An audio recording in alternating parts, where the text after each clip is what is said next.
Hey, welcome back guys. This video we have the Mavic 3. If you've flown the Mini 3 Pro before, some of the menu items are the same, but today we're going to be going over the propeller guards. That's right, because if you're going to be flying this drone over people, you definitely need propeller guards.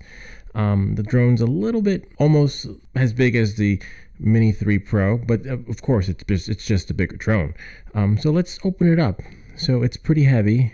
So you start off with same experience as all other drones when it comes to opening them. As you can see, I have the light, and let's open it up and have a look. It's actually pretty big in size. It's a little intimidating if you're coming from the Mini 3 Pro, I have to say. As you can see, I've got the firehouse light on there and the lume cube, so that's pretty big alone. And you can see why you need propeller guards, because it's pretty powerful and heavy at the same time. Let me just slide it over a little bit so you can see it better. See, look at that. It's a beauty. It's a beautiful drone. I'm not sure if I'm going to be flying my Mini 3 Pro again, because this drone brings things to a new experience. But the Mini 3 Pro is great because you can take it a lot of places and travel.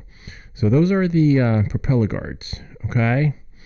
And they're pretty easy to put on, straightforward. Each one is labeled accordingly. So let's say, for example, this one here, right? It's got some initials on it, and you just know where to go. So this propeller guard, right, goes on the other side, okay? This one goes on the rear B. So it would be labeled RB for rear back. They're not as easy to put on, I have to say. I was thinking of putting olive oil on so that it could have a natural lubricant, but I'm not sure, if that, even though it would be natural, what that would do to the plastics. What do you guys think? How would you guys get these propeller guards on without damaging the drone? Because my fear is damaging the LED, getting it on and getting it off. But it snaps. You just click it and it goes pop, and that's it. It's in. It's basically foolproof. But now we have the other one. Okay, so this one's going to go on the same side, but that one's going to be RF, right, for right front. Okay, so that pretty much goes on. It's same experience. I don't want to ruin the lights, right? But this is an original DJI product. I'm not sure. I might reach out to them and tell them, like, hey, these things don't go on as easily, and I don't want to damage the drone. Is there another technique? Watch this video. Tell me what I'm doing wrong. So that one goes in, and you just wait for it to click. You have to apply some pressure, which is great. It's made out of some really strong plastic, if that makes any sense. So you can't break the plastic of the propeller guards, but it's the drone applying the pressure that's not needed. And then you see on the side, right, how it just slides right in. See that? And to remove it, you have to click it. Here, I'll show you how it works. I'll put one together. It just snap. See? Voila. It just snaps right in. And I'm not sure if you can see, but there's a little button underneath. See, there's like a little button underneath to release it. No, it's not working. Okay, let me show you. I'll take a pair. You see, they slide right in and it clicks. Now, to pull it, it won't come off. So you have to push the button to release it.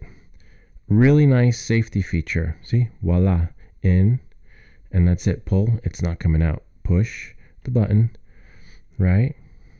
And then voila. Pull. Push and pull. Kind of like a medicine bottle cap.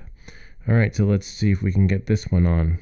Again, it's not as fluid. It's not as easy, but once they're on, and they're not coming off.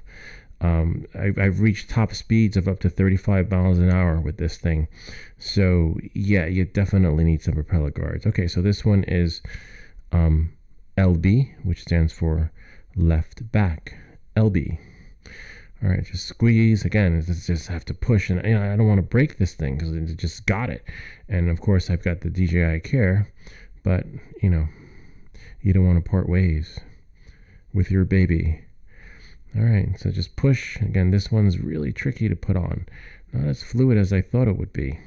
All right, so that's on. Last one, LF for left front. We got this. All right. Look how big the drone's getting. Wow. No wonder why they called the cops when I was flying this thing by the pier. Let's see. Voila. This one will go in a little bit easier, to some extent. As you can see, I'm struggling, but it's getting there. Voila. So now I'll just do the sides. If I do the sides first, that'll just create an even experience and let everything just flow fluidly. But as you can see, it's not as straightforward, and voila, there we have it. Let me see if you can see. Not quite. Okay, so let me zoom out. Nope. Yeah, there we go. Voila, there. Then move the drone a little bit. It's huge. It takes up this whole table, with the propeller guards, and even without it, the wingspan is pretty big. Nice. Kind of neat. Wow. So from there to there, it's like 28, 27 and a half, around there. And let's measure from the other side and see what we get. And from there, it's about 27, almost the same, to be honest with you, because you're measuring in both the same directions, except for this way it's bigger. This one's 28 for sure. Yeah. Anyway, I hope this video helped you in being able to make a decision when it comes to getting propeller guards for your Mavic 3. And if you have any questions or comments, do leave them down below. And I'll see you all next time.